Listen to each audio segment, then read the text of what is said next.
What's up guys, I'm Philip from Tucson Music and I'm going to show you how to make this lead here.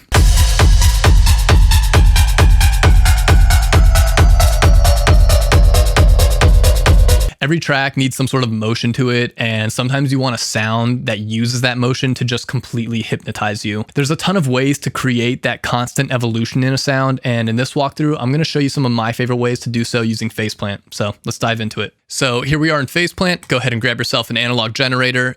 This basic saw wave here will do for us. And we want an envelope here to make the sound plucky. So attack all the way down, sustain all the way down, this decay curve, I'm gonna kind of move like this, and then put the decay to like 140 or something like that. Now connect the envelope to the amplitude here. I'm gonna put the bass level to 30, and then I'm gonna make the envelope take it up 70. So now we have a pluck.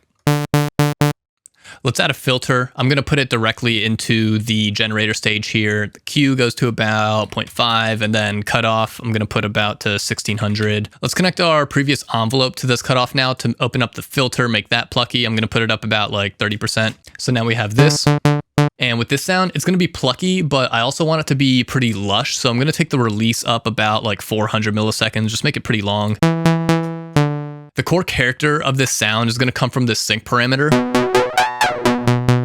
And I'm going to utilize that to add a lot of motion and evolution to the sound. And that way it can be this element within the track that creates a constant flow to things. So let's create an LFO for it. Set the LFO to sync and let's make it really slow. I'll put this up to 32 and then denominator to 4. And let's put it to a saw wave, a ramp down here. Let's connect this to the sync parameter. And actually what I want to do here is push this sync up to like 2.5. That way it just always has this sync sort of style to it. I don't want it going down to 0.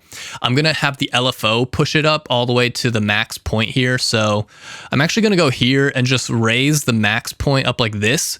The reason I do that instead of pushing this orange parameter here up is because this takes it past 12.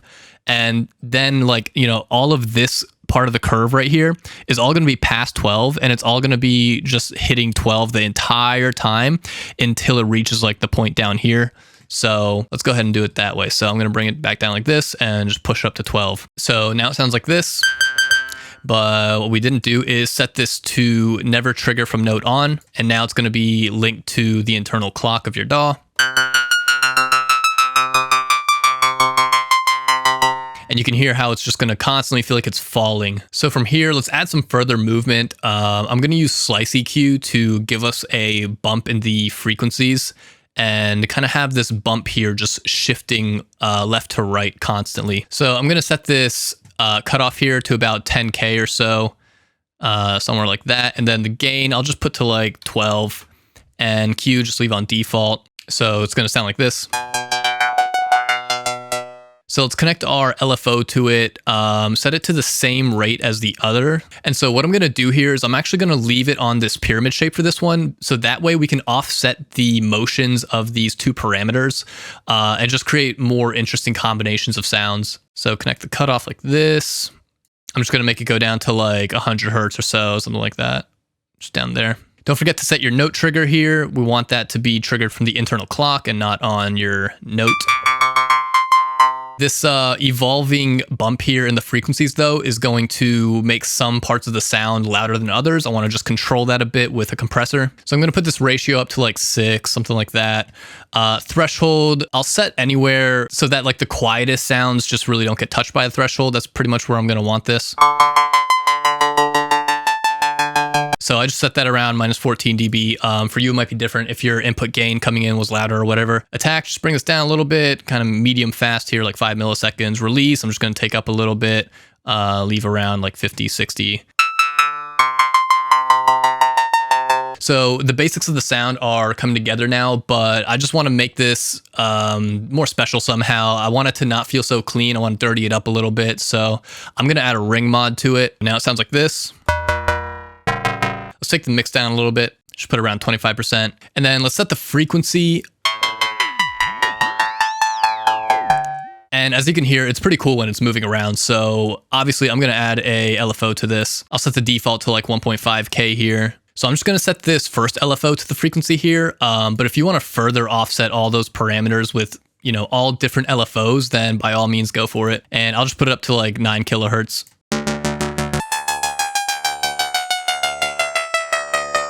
And so now I'm going to detune the sound a little bit. So I'm just going to go to the analog generator and put the unison to 2. And I'll put the detune to like 30. And I'm going to set the spread to about 50%. That way we get a little bit of stereo width, but we also get the 2 oscillators phasing with each other in the center. So I like the way that's sounding. I'm just going to add even more detune and stereo stuff going on though. I'm going to add chorusing here. I'll bring the mix down maybe like 20% or so. Rate down a bit, depth down a bit. I'm bringing all these down just to make the chorus effect feel slow and evolving as opposed to creating this fast kind of wobbly movement. From here, let's start adding delay and reverb, getting the sound to be lush. I'm going to put this on sync and put it onto bounce. So it's going from left to right to the ping pong effect. Then I'll make the ping pong effect about 66%. Bring the mix down a little bit. And then from here, let's do some reverb. Bring that mix down as well. Bit of a bigger size. So from here, I'm liking how the sound is moving and evolving, but I want it to feel like it's constantly falling downward as opposed to having this restart point whenever the LFO reaches the end.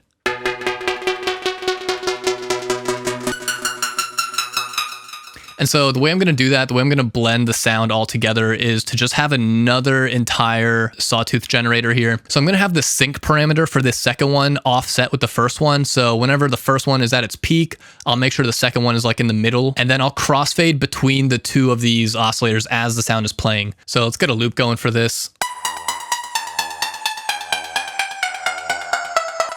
So from here, let's go ahead and start that offset. Basically, I just need the same LFO, but we'll want the phase swap. So I'll just copy this. So disconnect LFO 1 from the second sync, and then reconnect it onto LFO 2, and just make sure that it's all going to the same amount. So the other one was going to 12, so just push that up like that. And now I'm going to set the phase here to 180. That way it's just completely opposite from the motion of the first one.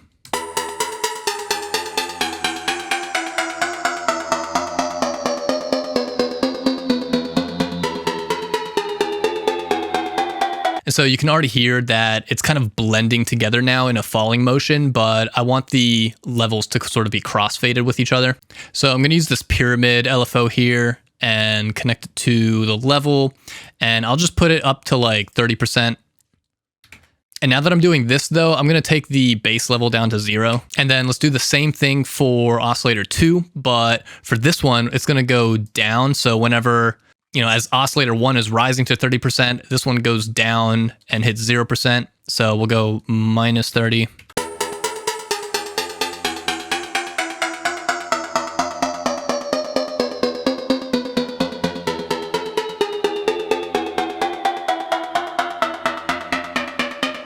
So now these will kind of be fading in and out with each other, and the syncs are always going down, and they're always going to be in a different position with each other. So we just get this kind of infinite motion. And so I just want to take it a step further with the trippiness of this sound. I'm just going to add a whole nother delay to it. Set this one to sync as well. Just put it to a different time than the other one. I'm going to put it to 6/16. I'll put the feedback up, make it a little bit crazy. Put the tone down, that way the highs don't kind of trip over each other and get messy. I'll put it on bounce as well, bring the panning down a bit, and then mix, I'll leave at 50% for this, just so it can get a little bit crazy.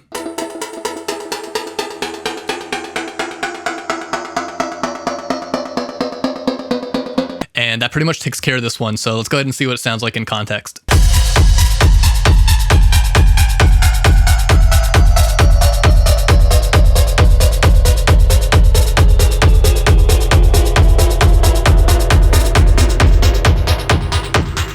So I hope you guys enjoyed this breakdown. Leave a like, subscribe to the channel if you enjoy weird sound design stuff like this. I have an entire preset pack called Decadent, which actually contains this lead that we saw here. There's a ton of other cool stuff in there too, like kicks and rumbles, leads and uplifter stuff. I'll leave a link in the description for that. And if you want to see the process that I use to make some of those kicks that are in there, then you can actually check out my other video. And let me know in the comments, what are some of your favorite sound design tools, and what kind of tricks do you use to make sounds constantly evolve and have that kind of flow to them? That's all for this one though. I'll see you guys in the next one. Peace.